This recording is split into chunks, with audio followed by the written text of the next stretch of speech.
Bab 059.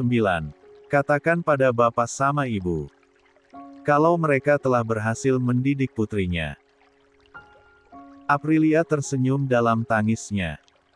Jika kami selalu berdoa agar Mas sembuh, maka jangan patahkan harapan kami. Ada doa mama sama papa. Ada aku sama Azam yang selalu setia menemani. Ada Stella dan Alex yang mau lamaran. Masa masnya mau bobo aja? Gak ada niat buat gabung sama kita-kita gitu.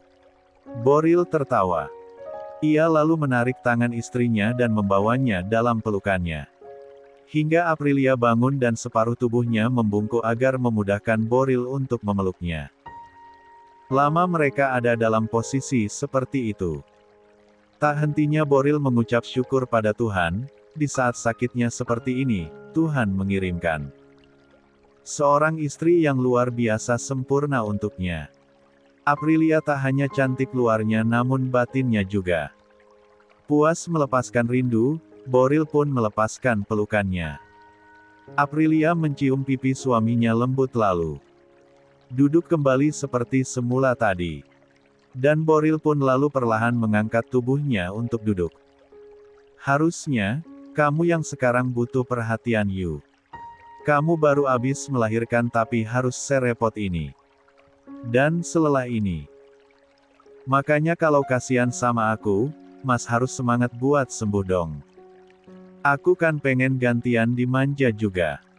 Gak seru tahu urus Azam sendirian, aku kan mau ditemenin begadang Mas. Boril terkekeh. Memang sedewasa apapun Aprilia, dia masih bisa mengeluarkan kata sindiran dari bibirnya. Bibir. Boril memakukan pandangannya pada bibir Aprilia. Ia sentuh bibir itu. Darahnya mendidih manakala lah. Ingat Andika mencium paksa istrinya kala itu. Aprilia sadar kalau suaminya pasti berpikiran tentang kelakuan Andika. Mau menghapus jejaknya? Tanya Aprilia. Yang membuat Boril terkejut. Aprilia lalu berpindah tempat duduk dan kini duduk menyamping menghadap suaminya. Boril gelisah. Istrinya ini kenapa? Ia tak nyaman dalam posisi seperti ini. Ayu mendekatkan wajahnya. Boril akan bergeser namun tubuh bagian bawahnya tak bisa digerakkan sedangkan Ayu mulai menaruh tangannya di atas bahu Boril membuat Boril makin takut jika ada yang melihat kegiatan mereka ini. Jangan Yu. Aprilia memiringkan kepalanya. Lalu menempelkan bibirnya dengan perlahan pada bibir suaminya. Boril berjengit kaget hingga memundurkan kepalanya. Aprilia tersenyum. Lalu berbisik di sudut bibir suaminya. Balas kelumanku, Mas. Aprilia kembali mencium suaminya. Boril terdiam. Ia tak nyaman dengan ini namun Aprilia membujuknya jembut sehingga perlahan Boril mulai membalas ciuman istri kecilnya. Stelia baru masuk kamar ayahnya yang memang tak ditutup dan alangkah terkejutnya lah disuguhi pemandangan adegan kissing ala-ala Katrina Kaif dan Shah Rukh Khan yang pernah membuat heboh sejagat Prindavan saat itu. Namun kali ini Stella yang heboh. Dia membulatkan mata dan akan berteriak namun Alex keburu menutup mulutnya. Lalu berbisik. Ayo keluar, Stella mengangguk lalu ikut keluar dan meninggalkan dua sejoli itu bersilat lidah di kamar mereka. Stella mengipasi wajahnya yang tiba-tiba saja memanas dan merasa malu sendiri. Sedangkan Alex mengusap pundaknya berkali-kali. Antara heran, malu dan takjub pada kelakuan bosnya. Di saat semua orang menangis-nangis ria. Berdoa berjamaah tak kenal lelah demi kesembuhannya. Yang katanya divonis lumpuh permanen itu, namun ternyata kondisi fisik dan kesehatan tak bisa merubah sifat seorang Casanova. Ingin sekali rasanya Alex ini berteriak ke wajah calon mertuanya. Tahan Pai. Jakarta. Mobil Rolls-Royce Phantom milik Bayu berhenti di depan pintu masuk rumah keluarga Rohichan setelah mereka melewati pintu gerbang tadi dengan susah payah. Betapa tidak. Kumpulan pewarta berita dari segala media telah menunggu kepulangan mereka sejak owner online shop WANGPED, Boril Fabian Rohichan dikabarkan diserang oleh sekelompok orang bersenjata api ketika berlibur di villa bersama anak dan istrinya. Saat di Cisarua sana, Alex berhasil untuk mencegah wartawan untuk masuk. Dan untuk itu cukup berhasil. Hingga hari ketujuh mereka di sana, tak satupun ada wartawan yang bisa mendapatkan berita tentang mereka. Begitu juga saat di Jakarta.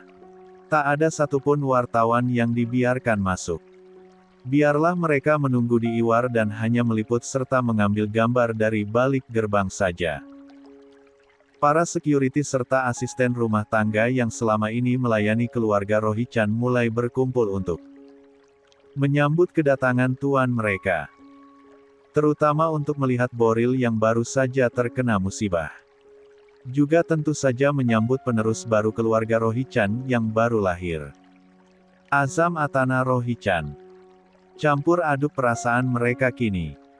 Antara bahagia dengan kehadiran Azam, atau juga ikut berduka atas apa yang dialami Boril kini. Pesta penyambutan yang sudah disiapkan bagi cucu kedua Bayu dan Cindy, tak jadi dilaksanakan. Aprilia yang baru turun dan menggendong Azam lalu disambut oleh asisten sepuh di sini yang biasa dipanggil Buklik. Walah, guanteng banget Mas Azam, Londo. Ucapnya bahagia sambil mengambil Azam dari gendongan Aprilia. Aprilia tersenyum melihat putranya kini menjadi idola di rumah.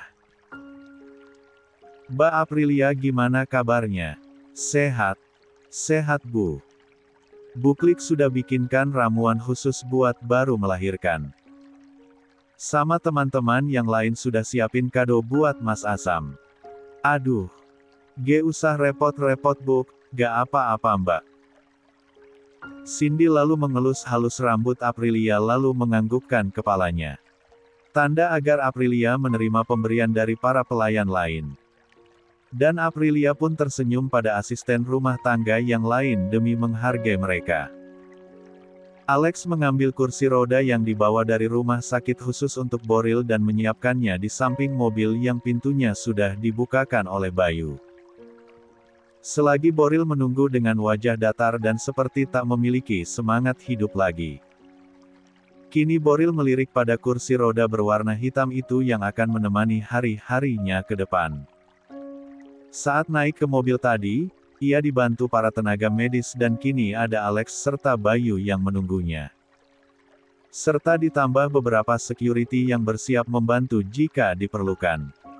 Namun, apa yang mereka lakukan justru membuat hati Boril mencelos. Dia merasa bagai orang yang paling tak berguna di dunia dikala hanya untuk turun dari mobil saja ia harus dibantu orang lain. Mari Pak. Meski sangat malu namun apa daya. Boril menaruh kedua tangannya pada bahu kiri Alex dan bahu kanan Bayu. Lalu ia rasakan tubuhnya diangkat oleh keduanya untuk sampai bisa duduk di kursi roda. Tak ada satu kata pun yang terucap. Namun dari raut wajahnya jelas terlihat kalau Boril sangat terpukul. Dan hal itu tertangkap jelas oleh pandangan Aprilia. Yang juga merasakan apa yang dirasakan suaminya. Wartawan yang ingin mengabadikan momen kepulangan keluarga ini, hanya bisa mengambil gambar dari celah-celah pagar saja. Karena gerbang ditutup rapat dan tak boleh ada orang yang masuk. Namun meski begitu di antara wartawan itu masih setia menunggu salah satu dari keluarga mereka keluar untuk memberikan keterangan. Sampai di kamarnya yang dipindah di lantai bawah, karena meskipun untuk naik ke lantai 3 bisa menggunakan lift, namun Cindy meminta kamar mereka dipindahkan di bawah. Agar mudah untuk mengawasi Boril dan Azam. Serta agar Aprilia tak terlalu banyak berjalan. Kalau mau apa-apa, cepat bilang ke Mama ya Vi. Ibu bukan pulang, jadi sekarang ada Mama yang bisa kamu minta tolong dan jangan pernah malu ya. Aprilia menganggukkan kepalanya. Dan Cindy pun menoleh pada Boril lalu berpamitan keluar dan kembali ke kamarnya untuk istirahat. Aprilia lalu memandangi sang suami yang tak bicara sejak tadi dinaikkan ke atas ranjang oleh Alex dan juga Bayu. Azam sudah ditaruh di atas box bayinya dan kini tengah bermain. Mungkin karena tadi sudah kenyang tidur di mobil jadi kini Ja belum tidur. Dan malah asyik bermain sendiri. Mas, minum obat ya. Boril menarik nafasnya sebentar lalu menghembuskannya kasar. Dan menoleh pada istrinya.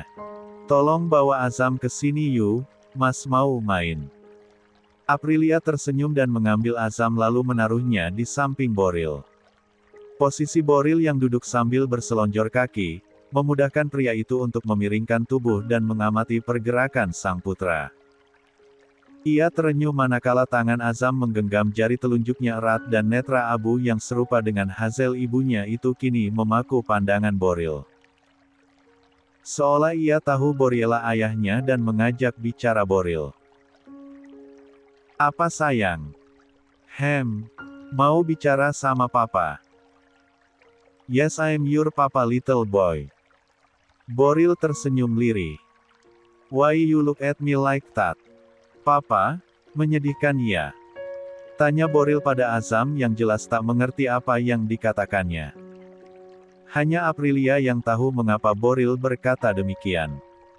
Azam, liatin Mas kayak gitu, karena dia tahu papanya pasti sembuh, dan Mas yang akan mengajarinya berjalan nanti. Sebulir air mata tiba-tiba saja jatuh di pipinya. Boril langsung menghapusnya. Bisakah Mas mengajarinya berjalan nanti? Sedangkan untuk diri sendiri saja, Mas harus dibantu orang lain. Mendengar Boril yang kembali pesimis, Aprilia ingin sekali memarahinya. Namun ia ingat jika emosi tak akan mampu merubah apapun. Justru malah akan menyulitkan baginya dan suaminya. Aprilia lalu meneguhkan hati untuk tak marah dan menahan keinginannya berteriak. Mas itu egois. Semuanya mau Mas tanggung sendiri. Padahal jarang loh ada istri cantik yang setia mau nungguin suaminya. Apa? Aku harus balik lagi ke Italia. Biar nanti Mas jemput aku lagi kalau udah bisa jalan.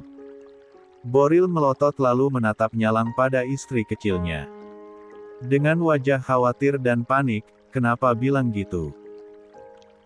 Aprilia melipat kedua tangannya di perut lalu melihat suaminya yang kini nampak sangat tak tenang.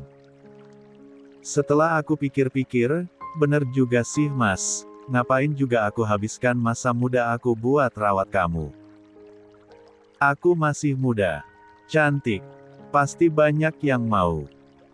Mas bisa benar-benar mati kalau kamu ninggalin kamu yuk, dan Mas pikir aku bisa hidup tanpa Mas. Kini keduanya terdiam. Aprilia tak tahan lagi. Dengan apa harus ia buktikan kalau cintanya begitu tulus dan sanggup untuk menunggu kesembuhan suaminya? Sampai kapan suaminya masih saja tidak percaya saya akan? Keajaiban Tuhan. Entah sampai kapan suaminya putus asa seperti ini. Seolah dunia telah runtuh. Seolah tidak ada jalan keluar selain hanya terpuruk dalam kesedihan dan kesedihan. Sekali lagi aku lihat Mas pesimis begitu, Mas akan benar lihat aku pulang ke rumah Papa Antonio lagi. Biar susah manjat lantai tiganya. Boril terperangah. Aprilia marah-marah. Netra abunya menyala terang. Aprilia menghentakkan kaki lalu akan pergi keluar kamar. Namun sebelumnya ia melirik pada suaminya. Aku balik ke kamar, Azam udah harus bobo ya, dan pintu pun berdebum. Boril pun menelan selaivannya dengan sulit. Apa tadi? Benarkah kalau barusan saja istri cantiknya yang lemah lembut itu sedang marah? Boril lalu menoleh pada Azam. Kamu dengar tadi mamamu marah pada papa. Bantu papa ya, sekarang kamu tidur. Oke. Boril berusaha memiringkan tubuhnya agar mudah untuk tidur menyamping dan menina bobokan putranya. Beruntungnya Boril karena Azam tak rewel seperti bayi kebanyakan yang sering menangis. 20 menit kemudian, Aprilia kembali ke dalam kamar dengan membawa makan malam untuk suaminya dan obat-obatan yang harus diminum.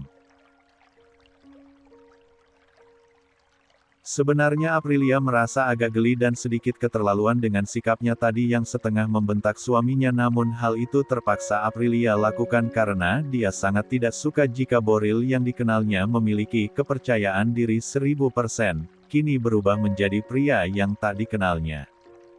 Pesimis dan mudah menangis. Jika kepala keluarganya saja sudah tak bisa menguasai dirinya sendiri, bagaimana dia bisa memimpin anak dan istrinya? Setidaknya itulah yang diajarkan oleh Cindy pada Aprilia.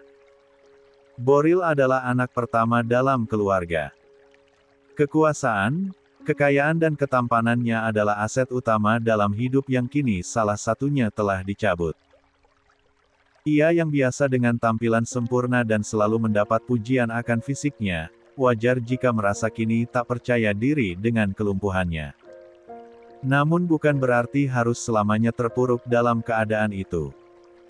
Dan perlu keberanian Aprilia untuk mengendalikannya. Termasuk mengancam akan kembali pada Antonio jika Boril masih putus asa. Padahal ia tak akan pernah mau tinggal bersama orang tua kandungnya lagi. Ya, namanya juga mengancamkan.